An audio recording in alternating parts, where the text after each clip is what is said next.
So welcome back. We have finished our first chapter. Well, finished is really a relative term, but we tried to get through the first chapter of the purpose of the universe.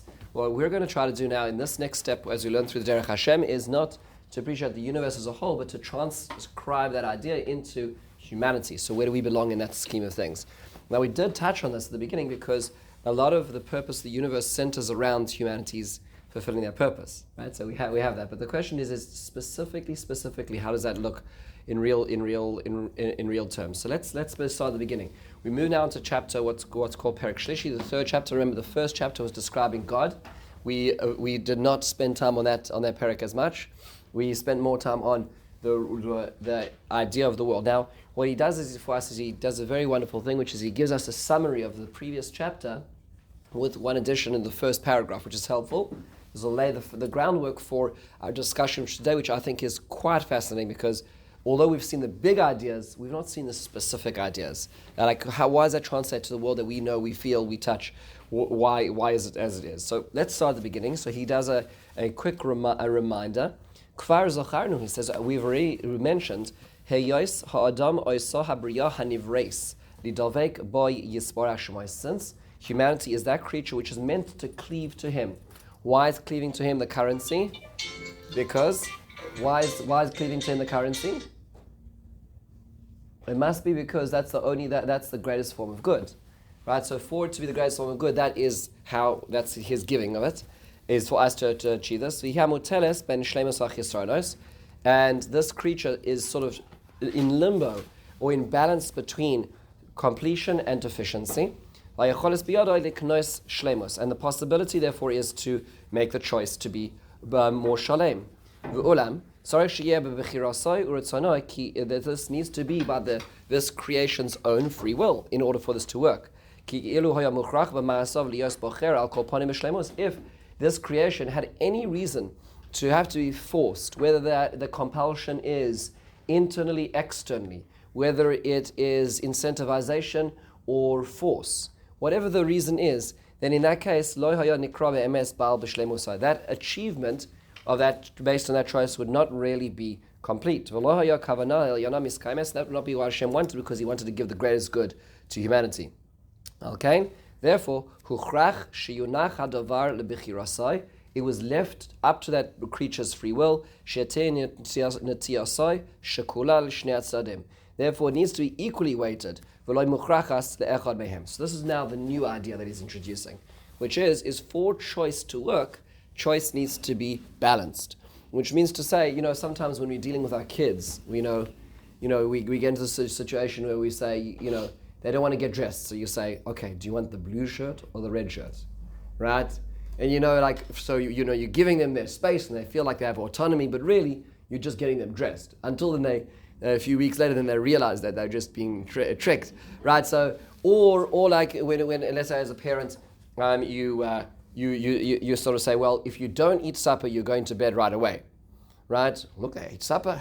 What an obedient young child. So the truth is, in those cases, that's not really equally weighted, because the framework of choice or the options in the choices are not necessarily equally weighted. And that being the case, there would not therefore be a sincere decision-making process. You're trying to augment it because you have a meeting to go to, and the supper time needs to take place, and bath time. So you're helping the decision process along, but that's not really their choice. You're just taking away something or threatening something in order to get to what it is that you want. So that can't be. That's not a real choice. That has to be equally weighted. That being the case, so therefore he says. So therefore he says, so the person has to be able to have the choice to choose and want each side. So, and also the possibility. So maybe that we want to, but if you tell a person in a gulag in Siberia, make the choice to go to Hawaii. They can't make that choice, right? No matter how much they'd want to, it just isn't a possibility right now. Okay, nivra adam yetzer tov v'yetzer ra. That's why we have in the control panel on the back of all of us, there's two gauges. One is called a Yetzer Hara, one is called a Yetzer Tov. We have them inbuilt.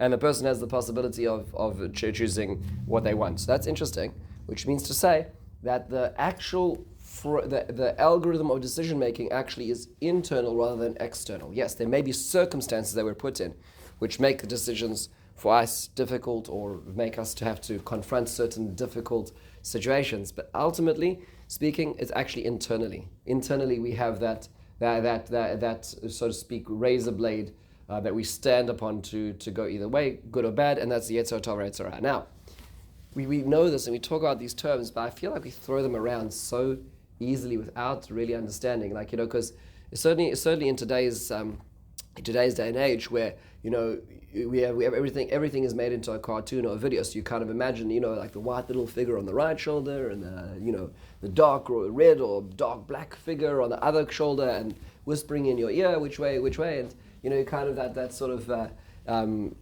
very, very childish kind of way of looking at things. That's not exactly how it works, right? It's not different voices, it's not different personalities. One is not a charismatic. That's not what's happening over here. So how does that look? But is the topic of the next paragraph. But just to appreciate right now, this is the framework necessary for us to be able to achieve greatest goodness, because then we can really make decisions. If we're really making decisions, we're making decisions which count, and there's nothing which is forcing us one way or the other on the critical decisions in our life. Now, there are many decisions we don't make enough, we don't have the opportunity of making, but the ones that really matter are the ones that are in front of us.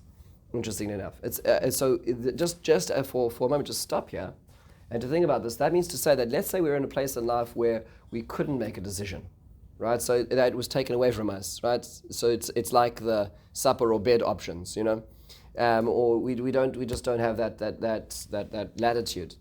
So in that case, clearly that's a decision which is not something we're being rewarded or punished for. Make sense? That makes sense. But I mean, so like if it's a situation where I just economically, psychologically, emotionally, physically, whatever it is that I can't make that decision, right? I simply cannot. Then clearly that wasn't a decision which I'm going to be rewarded or punished on. And we spend a lot of time worrying about those decisions, and it's interesting to sort of think about the sphere of control and the sphere of concern. We have a lot in our sphere of concern, but it's interesting that the most important ones are the ones that we can really truly make even-weighted decisions.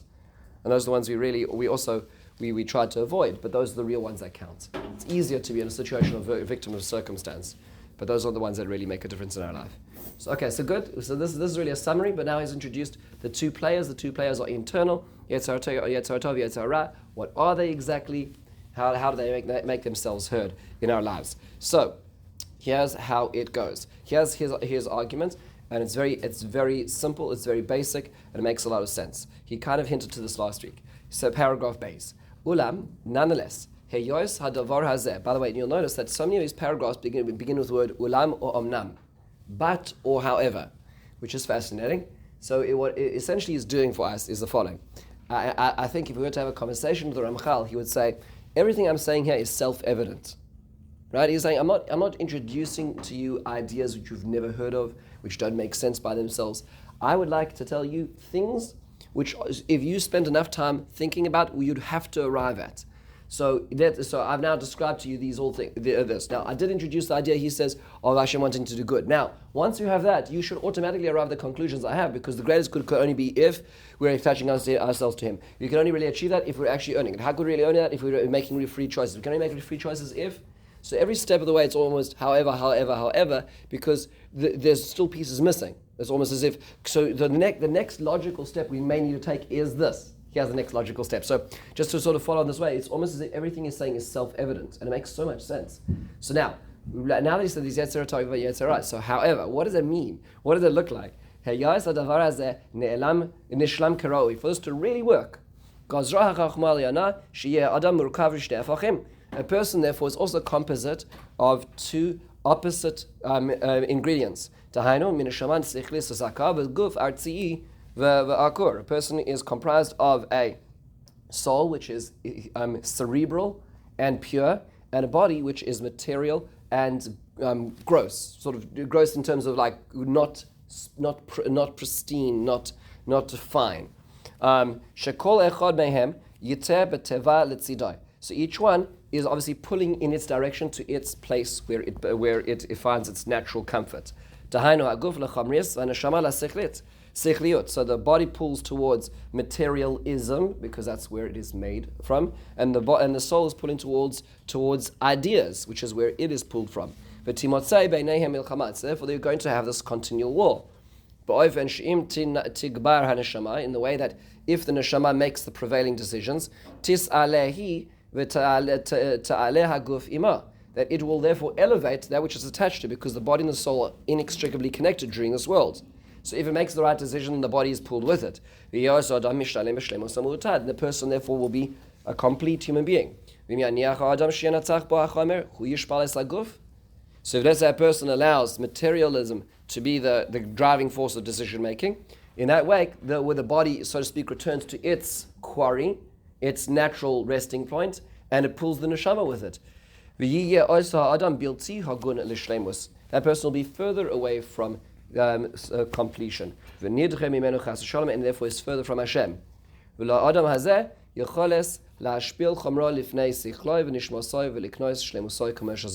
person has that opportunity to make those decisions. So now he's giving it in a little more clear terms. So Yetzer Hara, Yetzer Tov are a function of the different composite parts of our being. So if you want to sort of look at it if you want to expand the spectrum for a moment now, so what we could say is like this: when you have an animal is really completely chomri. An animal does have instincts, which are the more we'll call it a cerebral part of an animal, but those are still really the lowest part of human soul. But the animal does have instinct, but that's really the highest you go when it comes to animals. They're really essentially a material being, and the material being has a few basic functions on earth, and they are eating, sleeping, reproduction, and survival. Basically, that's what animals spend all their time doing, and that's the material being. Then we have angels, this angelic host, which are not in any way bound by physicality, so much so that there's opinions, as an example, in this week's parasha, like the Rambam suggests in Moreh Nevuchim, that in Parashas Vayera, when it talks about Avram Avinu seeing the Melachim, he didn't see the Melachim because a human being who's bound by physicality cannot see a spiritual being. It must have been in a vision. So this whole Vayera story was in a dream.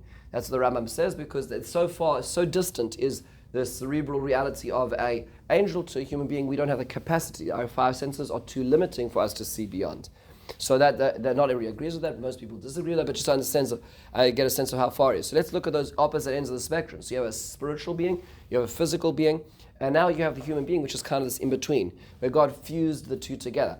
If you actually go back to it, if you remember just 3 weeks ago when we looked at Bereshis, when God described the creation of the human being, the word he used was Naaseh Adam, let us make man. Right? Which is a very confusing statement. You know, it sort of kind of feeds into certain religions that believe there's a few folks up there, you know, and not just one monotheistic God. So why would Hashem word it in such a ambiguous and misleading way? So there's a number of explanations given. Rashi famously says he's consulting. But the Ramban says a different thing. He says like this: if you look at the creation on day 6, the first thing Hashem says was Toitzei haaretz, let the land produce nefesh chaya, these living beings, which is animals, right? So animals are a product of the earth, which means to say the basic components of inorganic matter are going to come together to form a life-bearing matter. It's made of the same carbon. It uses the same systems of energy. It's all comes from earthliness. Then Hashem says, well, I'm going to make a deal with you, earth. I'm going to make a deal with you, periodic table. You're going to produce for me a material base, a platform, and I, together with you, earth, naaseh, we, will make a human being. I'll invest the spiritual part, you invest the physical part, and together we'll create this composite being called the human being. Very complex, right? It doesn't work so well. It's so hard. It's always at odds with itself. So that's really the human being. That's what he's describing now. So this is such a basic binary principle. You know, it's so obvious then to us. It's just funny. We struggle with this. We may know this, but this happens all the time to us. We always have decisions between values and convenience. Always, all the time. Right? I'm asked to do something which is a value-based, an idea-based thing. But conveniently speaking, it's out of my way, right? Conveniently speaking, it's not to my cup. It's going to make me tired. It's going to make me miss my coffee. It's going to make me, whatever it is. These decisions are happening all the time. So what he's saying is that when you're in the middle, when you feel that pull on each side, we need to ask ourselves what's pulling us one way, what's pulling us the other way, and if it's value versus pleasure, value versus convenience, value versus comfort, then that's clearly what we're talking about over here, because one side is pulling one way, one side is pulling the other way. Just interesting enough, the way that the Medrash describes this, you notice he doesn't quote Midrashim, he doesn't beat around the bush, he says very basic principles in very clear language. This is encyclopedic, he's doing it in a very clear way. But what he's referring to is that there's a number of Midrashim which describe this. So one Midrash it describes the following interesting union, where you have a princess who's the heiress to a large kingdom, but she kind of has her own way of thinking about things, and her dad and her mom are not so happy about her, so to speak, perspectives on life. She grows up in a more progressive generation, and she falls in love. She's not into the kind of set up marriages business, and so she falls in love with this very handsome fellow who happens to be a wood chopper. So and the father and the mother try to convince her. The more they try to convince her, the less she's interested in listening to them, and she ends up going out and getting married with this fellow, until she realizes that where she's going to live is at a hut in the middle of the woods. Right, so after the marriage, they go back and they come back from their honeymoon, and they're going to go to his wonderful ramshackle hut, and he takes her in, and he is so excited, and he just wants to give her everything he possibly can. So he goes and he picks potatoes out of the backyard, and he slices them in two, and he puts them in the oven to bake her potatoes, which is his favorite dinner.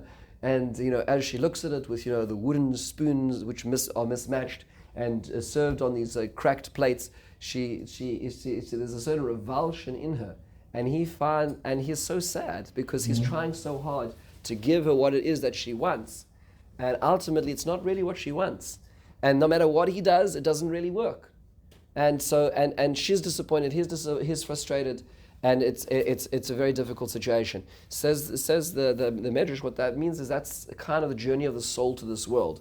The soul comes from a much different, a much more celestial place. It's drawn out of a quarry of complete spirituality, and it's placed into this what he calls a guf chamri v'achur, this backwards, very rudimentary body, and the body tries to give the soul what it wants, but it just keeps giving it more donuts and coffee. You know what I'm saying? And the soul is used to ideas and cerebral, ethereal experiences. And it keeps looking at these baked potatoes and just can't get to like them. And that's kind of the experience we have. We have this yearning. And sometimes what we do is, because we have this spiritual yearning, we try to fill it with things, right? And the more we fill it, the plumper we get. But the less happy the soul necessarily is, because it's not the right currency for what it was necessarily looking for. So that's kind of a little bit where he's going in this direction. And there's this battle of choice, and the battle of choice is stemming from two parts of our personality. Well, one which is more spiritual, one which is more material. Makes a lot of sense, and we've all heard these ideas. It's just the way he's framing it over here is that is how the experiment is meant to be. It's just so interesting because we can't escape ourselves, right? We can't escape the fact that we have bodily needs. We can't escape the fact that we have spiritual needs, and they both are warring for our attention all the time, from the moment we wake up till when we go to sleep. Now, okay, so this is the framework. Now we need to get into let's nitty gritty. So how does that work? So how does that look? So in order for this to work, he says, however, clearly we're not at the end of the journey here. So in paragraph Gimel,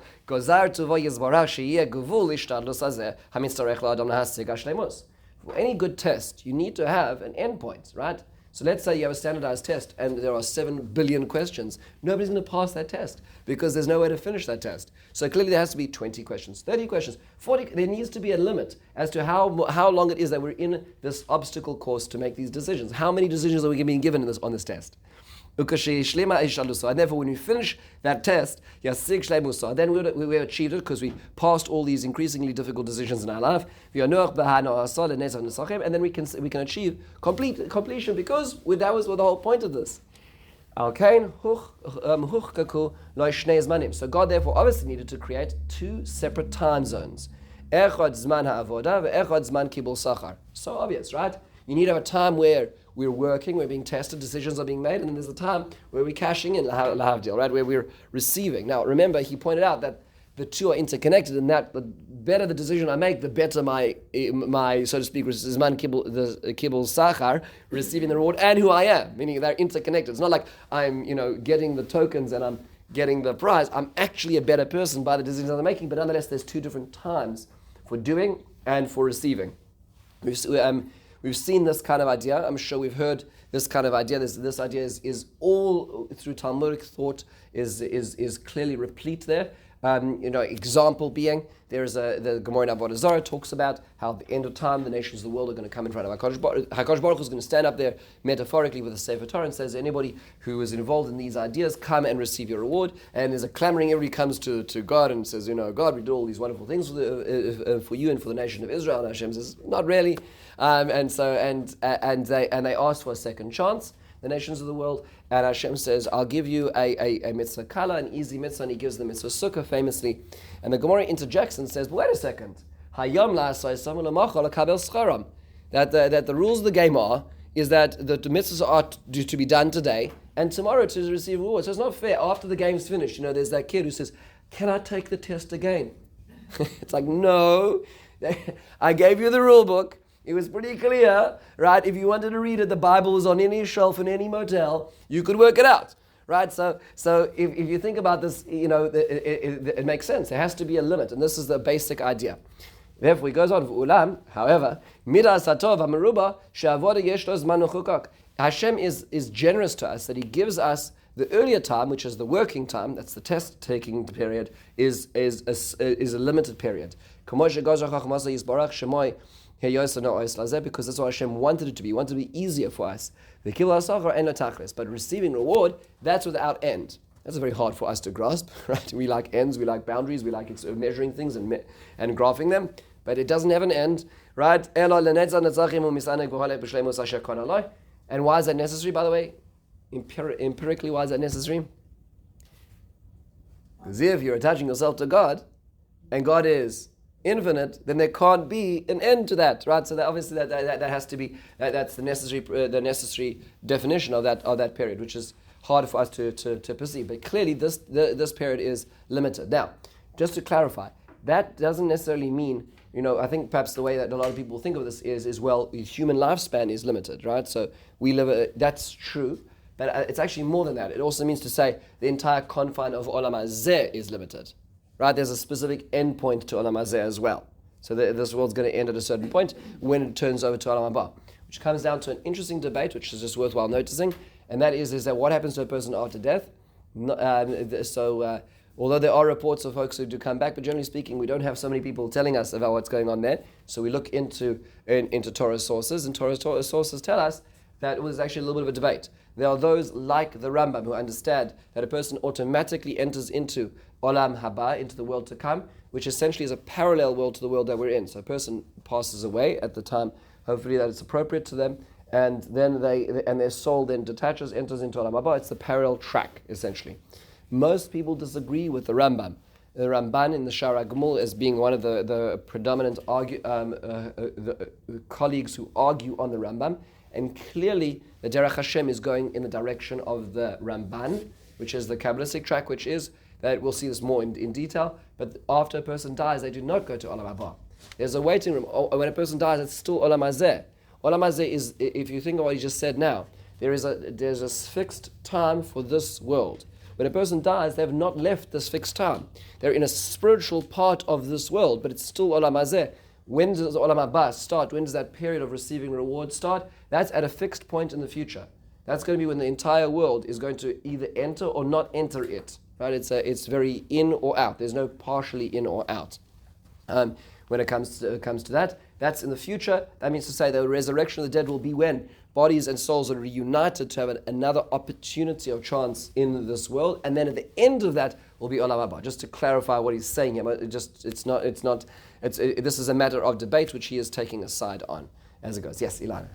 So, is he saying that when you die now, you stay here in this world? He hasn't said that, but he hasn't given us the details. But yes, it's not in this world in terms of this world, North America, But it means to say that in the spiritual part of this world, which is a limited world, it's still a world which has a gvul to it.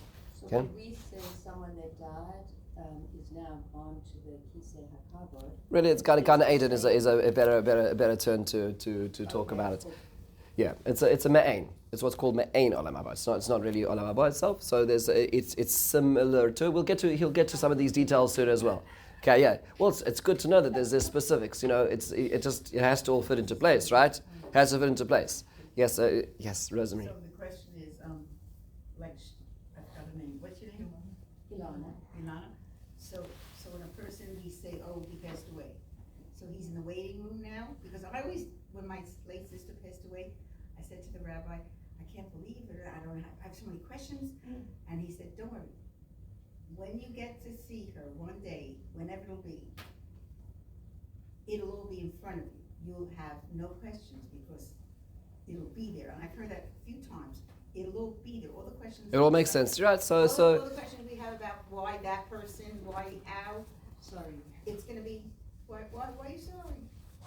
Oh no. So we will get there. I don't want to. That's his opinion. This is one man's opinion. No. This is many. No. This is predominant Jewish thought. This is mainstream Jewish thought here. I wanted to point out that there is a minority opinion of the Rambam who views it somewhat differently, the Maimonides. But I don't want to get into the afterlife thing because he's not talking about that right now. That's going to be a later topic if we have a chance to get there.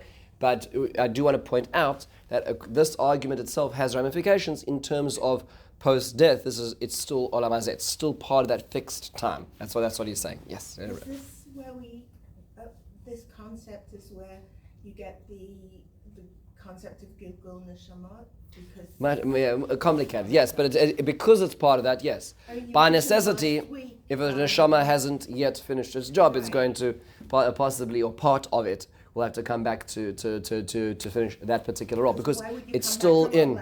Okay, exactly. If you're in a hallway, okay, correct. Come back and finish your job. Correct. So it's now what that hallway looks like is very complex, but it happens to be it's still a part of it's still part of the confines of olam hazeh.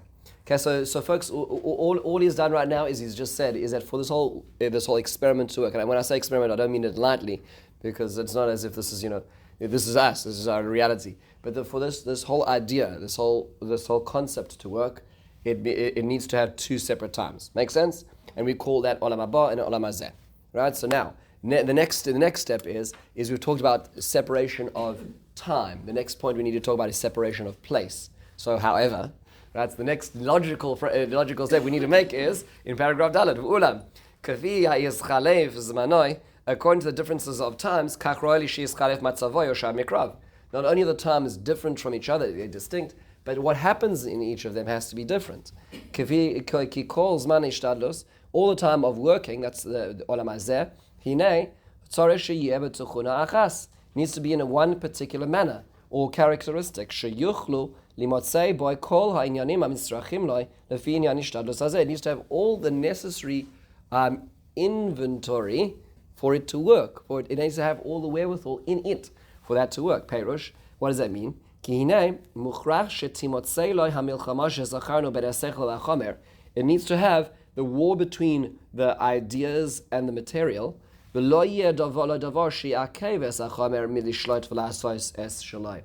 there cannot be anything in that space which will stop a decision being made freely, as it's needed. So there should be nothing in what we call olam hazeh, this world, which is going to make the weight of that internal decision process of that creature called human being more tilted towards chomrios, materialism, or more tilted towards ruchanios, which is spirituality. There should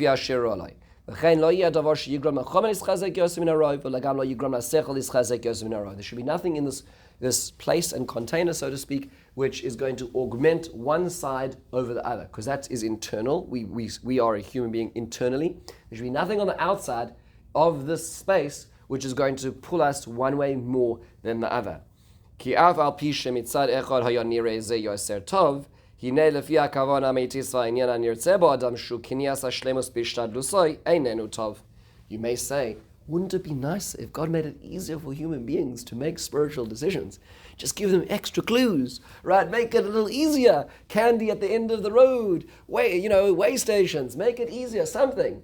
So the truth is, it may seem good, but it's not really good. Why? Because what's the whole point of good? Like that's the whole point of good is God giving the greatest good. The greatest good is if we choose it. So if we're choosing it, it needs to be an equal decision, or otherwise it's the child otherwise being sent to bed. So if they're not being, if that's the reason why they make the decision, that isn't really their own choice. If it isn't really their own choice, therefore they don't really own that decision. So it may seem like it's good to help prompt the human beings along the way. That's not good really, because that's not really therefore real ownership. So Hashem, if you would just make it easier, Hashem says, I'm trying to just make decisions. Just do what you're supposed to do right now.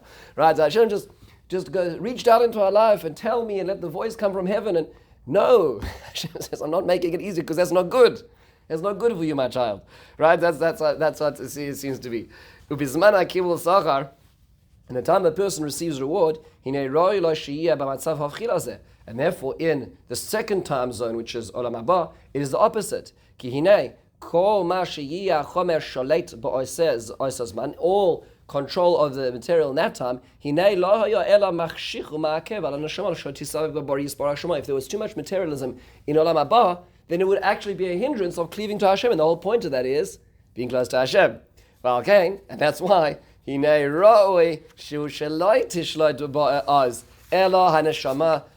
that point in time, it should be only the neshama which is in control that time. The materialism should be pulled with the spiritualism as well, which makes a lot of sense. If you sometimes you might hear the parable, the mashal of a trainer, the Yetzer Hara being like a trainer, right? So every time you fall to the ground again, they get up. You have to do your work harder, and they keep pushing you down and pushing you beyond your limits. And so when you finish the training course, they're not going to torture you anymore, right? Because you did what you needed, right? You reached that benchmark. Same kind of thing. In this world, the trainer's there, so to speak. The Yetzer Hara is there. The Chomrius is a very significant force in our life.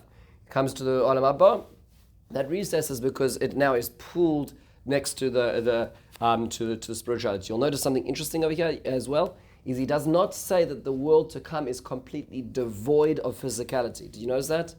He says that the physicality will be subsidiary and pulled towards the spirituality. Also another matter of debate is Olam Haba. Again, comes back to the same debate of the Rambam and Ramban. Is Olam Haba something which is fully spiritual, or is it physical as well? Now you'll say, of course it's spiritual. The Rambam says, when you read the Gemara, Tzadikim Yoshim V'Atrosem B'Rashem V'Ne'anim Ziv Ashchinadeh. The righteous are sitting there with the crowns on their heads, and they're enjoying the splendor of the Shekhinah. It's a cerebral reality. There's no body, because bodies don't fit into the world of spirituality. Like the Rambam says, a human being can't see an angel. It had to be a vision. The Rambam also says when we go to the world to come, there ain't nothing else. It's just spirituality. You can't take pictures of it. It's not in the dimensions and the senses that we measure things with. That's what the Rambam says. However, it should be noted, the Ramban, as is adopted by mainstream Jewish thought, which is what the Derech Hashem is saying no, there will be a body, because the human being still is a human being.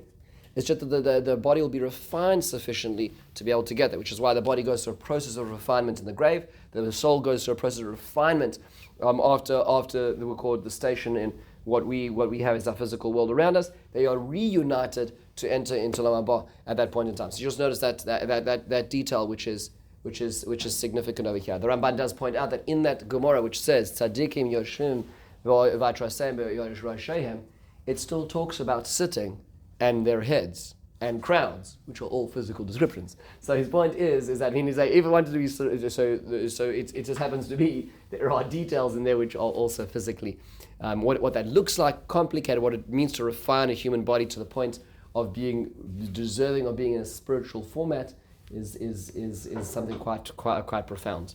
And finally, he says, "Well, nonetheless, that's why we have two worlds, Olam Hazeh v'Olam Haba. Olam Hazeh, this world, Hamakom HaVachukim HaTiviyim Shelo, has its own rules. In order to create this obstacle course, Olam Haba Hamakom HaVachukim Shelo, and the world to come has its own rules. Which is necessary for receiving the reward. So we just look backwards on the last two paragraphs. We looked at paragraph Dalet and paragraph Gimel. Paragraph Gimel says it's empirically necessary for there to be two separate times. And now in paragraph Dalet he explains, and therefore there needs to be different worlds to contain those times. One's finite, one's infinite. One has to have a heavier, we'll call absence of Hashem, or a heavier focus on the material for the decision making to be equal, and then the world to come where the material is less of an ingredient in order for the person to be able to receive infinite reward from the decisions they made in this world. Okay, so it makes sense. This is where it comes from. So if you're to say like, how do we know there's olam haba and olam haba? Essentially, the Derech Hashem, the Ramchal would say, well, if you just take these logical steps, you will arrive at the basic conclusion that it has to exist, right? For this whole idea to work. It's such a beautiful way of thinking. Okay, folks, we're good. This is where we're up to right now. So this is all necessary next steps. So now you may say to yourself, wait a second. So he just made an argument which doesn't seem to sit right. It's important to ask the questions when it doesn't sit right, because one of the arguments he just made is that in this world, everything is equally weighted, right? Everything is equally weighted, so we have the ability to be able to listen to our material needs or our spiritual needs and make those decisions, and the world is not meant to be a hindrance in either direction, because it would be too much of a hindrance of materialism. It would be too hard for us, and if it would be too weighted towards the spiritual, it would be unfair for the experiment, for this whole process to work, right? So we say to ourselves, I don't know. It's a pretty materialistic world around us, right? Is it just the 21st century, or is it really hard to make decisions, right? So meaning to say, like, we walk outside, and basically our whole lives we're pulled by all kinds of alluring things, and not necessarily bad things, just physical things, So like so much of our life we spend all these decisions, we're being pulled, like all these billboards and all these ideas and all this convenience and this pleasure and this comfort, which is the basic currency of society around us, right? Convenience and entertainment are the two most important assets in Western society. Everything else works up to them. The entertainment industry is way more important to people than politics, unless the politics are getting in the way of their comfort. And so, like, meaning to say, think about it, this is not the realm of the founding fathers of America anymore. This is about barbecues on Labor Day. I'm saying, like, this is not, nobody's thinking about any of these things. We're dealing with a world of comfort and convenience, entertainment. That's what it is. I once remember when I was walking past at Madison Square Garden, and like there was like a 20-story. It was the time when Shrek 3 came out, and it was like this huge billboard, like floor upon floor of Shrek 3. I was thinking to myself, this is what the society celebrates. It's like what sells the most amount of tickets at the local theater, right? That's what it is. You go to other societies which are more ideal based, and by the way, there's bad countries out there with bad ideals. But like at the time when ISIS was around, I'm saying the banners were not about entertainment, right? They were about destroy America and destroy the West. They were believing it was an idea. It's not entertainment. You understand? So like we live in a world that's just completely entertainment and convenience. How often do you ever see a billboard that talks about an idea? Now sometimes you go deep in Pennsylvania, you can find the ones about the church billboards. That's wonderful. But most of them are selling something or some sort of lifestyle or convenience or product or something. Think about so like is what he's saying really an accurate reflection of the world that we're in? That's the next step that he has to take. Rosemary. Based on my own experience again, I knew somebody when I was very young who said, oh, look how hard he lives. He's sitting and learning all day with his wife and baby. And the word is outside. He said, I'm going to go outside. The key word is outside. He was sitting and learning 6 days a week, Shabbat with the family, and then he went back to the yeshiva, and he wasn't outside to be tempted. Isn't it easier? Well, we're not going to discuss that now. That's another chapter. To sit and learn all day as the buildings go up all around the world for boys and men to sit. Look, you can certainly close to yourself. There's no question. But I'm just saying, a default person who lives in society around themselves, it doesn't seem to be the very basic world that he's describing. It's very hard to make decisions which are about ideas today. That's what I'm saying. It doesn't seem like that's the way society is oriented. That's my comment. So you're right. You can make there's ways you can change that. I agree.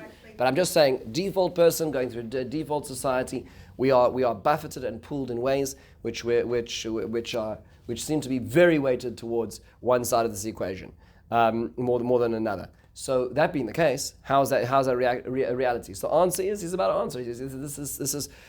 We're only at the beginning of the story here. So now the next step is the following: is that something changed? It did change. It didn't change in 2021. It changed many years ago. Here's how it goes. In paragraph A. You need to know the following truth. What we look around us in the world around us is not what humanity used to be. There was a tremendous watershed moment. This was mentioned last week. There was a sin, and that sin changed the framework of reality. Well, from what it was before. The implication and the outcome, the collateral outcome of that change is incredible. We're going to talk about it later on. Anytime you talk about the human experiment, the human idea, it needs to be in two separate conversations. You need to talk about Adam and Eve pre-sin, and you need to talk about post-sin. As is about to explain. So you wonder, why does the world look different? He's saying, I was talking about pre-sin. This whole idea I told about here we're called Plan A. Let's analyze the difference between Plan A and Plan B. So Plan A, Vav, in paragraph Vav. Hine, Adam Arishon be'es Yetzirah Sohya Mamash be'osa matzav shezacharnu ad heina. What I've described to you up to now, the equally weighted decision making, that was all Adam 1. Now, not to confuse with Genesis 1 versus Genesis 2, the two prokim, Aleph and Beis, that's a whole other topic. But Adam, pre-sin. Dahainu, he was comprised of two different components, Shem and Neshama v'Aguf, that's soul and body, and they had both good and bad in him, and he was equally suspended between the two of them, to make that choice. By making the decision of good versus bad, which was not to eat, to listen to God, he would have elevated his body, and his intellect over his material, and he would be immediately completed. And that would have been it. So it's so interesting. We think of this world as a complex, long, arduous journey. The truth was that round one was a very simple binary experiment. It was the way it was sent up. And let's go back to the idea. The idea is Hashem wants to give the greatest good to someone else. So Hashem creates the space and then there's someone else in that. That someone else needs to earn it, so they need to make a choice. So why does it have to be so many choices? There's just one choice. There weren't 613 choices. There was one choice. And that was God says, eat these, don't eat that. That was it. That was the choice. Right? And ultimately speaking, if they made the right decision, if human beings had made the right decision, boom, the whole purpose of the universe would have been fulfilled. It would have been it, done, finished. Eternal reward, given goodness for eternity. It would have been so simple. Right? When you think about it, it wouldn't have been the world that we know at all. It would have all worked out. But Tzarech Shetedan, you should know, when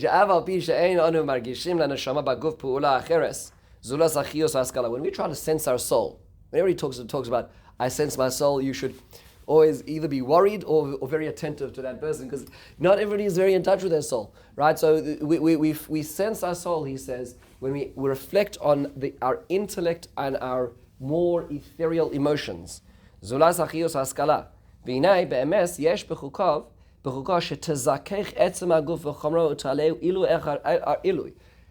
soul has the capacity to elevate and purify our body by making those decisions, by following its call. Until the body can accompany the soul in its experience. You see very spiritual people. And clearly their body is an attachment to their soul. Right? They've got a very big soul, and its attachment, it's kind of following in line with that soul. That's what would have happened to a human being. The body would have been snapped back to where the soul was. And it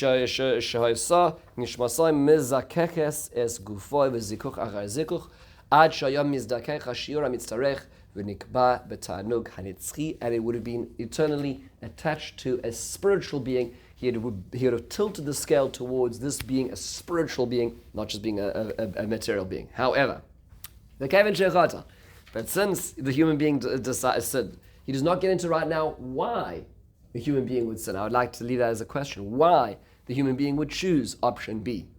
Because it was clearly not just a mistake on a whim. There was much more to it. But nonetheless, the human being did sin. There was quite a lot of changes that happened. At the beginning of the creation, there was deficiency, like we talked about. So this we'll call shadow, lacking God's presence places in the world, right? In order to facilitate that equally weighted choice of a human being. And he could therefore achieve completion through his choices. Then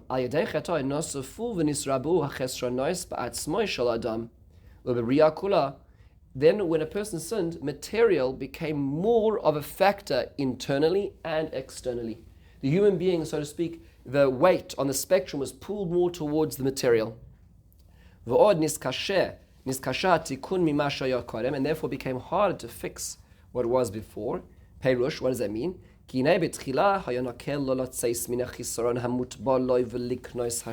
the beginning, you could easily escape. It was a 50-50 choice to choose completion. Because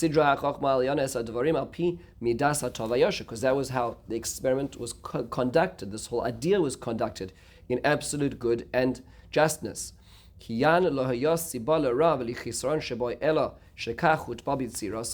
The only reason that bad needed to exist was as the requisite hurdle to overcome. At the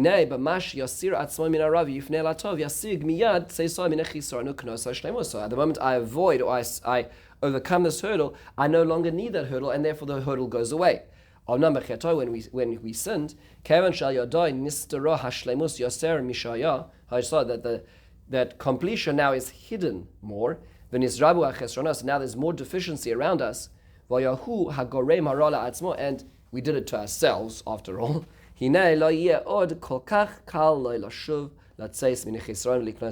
becomes harder to make those decisions to get towards completion. We have a few more steps to make just to get halfway and then to make the decision. And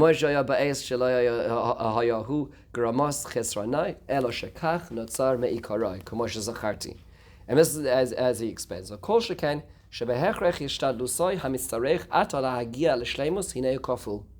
So therefore the work necessary for us to arrive at real completion is doubled to what it was in plan A. First we need to return to our pre-chet existence, where we had that equally weighted experiment. And then and then make that decision right the next time around. There have been a few times in history where that was attempted, by the way. Right? So when you hear the midrashim which talk about Noach leaving the Teva and he's experimenting with the van and so on, and the midrashim said that he was trying to fix the chet of Adam Rishon. There are a lot of comparisons, right? 3 sons, right? Dealing with this fruit. According to one opinion, the chet of Eitz Hadas was in fact the grape as well. There's a lot of interesting things. What he was trying to get back to that primordial stage. When you hear about Har Sinai, the notion that the Midrash talks about of Pasku Zuha Masam, that something of the Nachash in us left, we could return to that state. Unfortunately, the Chet HaEgel did not help that process. We sort of returned. So a few moments in history where humanity, or at least some of humanity, tried to get to this point. But his main point over here is that we are now in a much more complex reality, in a reality which is automatically, by default, more weighted towards material, which is the world we notice and see around us. And our first goal is to get back to pre-chet, then to make the decision correctly. That's going to be a lot of work. That's a lot of work to do as well. This is only difference number 1. I don't want to rush this next point, so I think it now is actually a good place to stop before we try to complete this chapter. But this is also going to therefore change the way in which our actions are reflected in the world around us. If Adam and Chava had made the right decision at the time, the results would have been immediate, right? So immediately they would have seen the fruit of their action of making this decision of spiritual versus material. In the world that we live, we don't live like that, right? We make good and bad decisions, and nothing seems to change, right? Nothing seems to change around us, which makes it easier for us to rationalize bad decisions and easier for us to dismiss good decisions. because we just don't see immediacy when it comes to those reactions. And so we're going to discuss a little bit of that in Mitzvah Shem in the coming weeks, the complex reality of Olam Hazeh Part 2, Plan B, which is really where we are. So it's what he's done is he's moved really from last week where the realm was there's ideas like why we need the system as to why the system, how the system started, how the system morphed into something else, and where we live in that. Now we're going to develop those details a little more to get a sense of where we belong in that system. Complicated, but really, really fascinating. I appreciate it. Any questions, thoughts, observations? Okay. Yes, Jenny. You just mentioned that when after we pass away, the body goes to get its refinement, and the soul gets its refinement up in heaven. Why does the soul need refinement? If it's good question. Well, we also make bad decisions as well, right? I mean, so although it's true that a lot of those decisions are because of the body, but we also make bad spiritual decisions too, right? So there's certain things that do need to tick on because it has an impact on our soul. The soul is made of multiple levels, so whether it be 3, 5, 10 levels, it just depends how you grade seeing the different parts of it. But the lower levels are influenced by the decisions we made as well. In the same way that the body can be purified, the soul can be muddied as well. Not the highest level, but the lower levels can be somewhat contaminated to a certain degree, and that contamination needs to be removed as well. So there's a certain period of cleansing necessary. Better to do cleansing in this world than to have to do cleansing in the post-life. Just the general rule about things as well.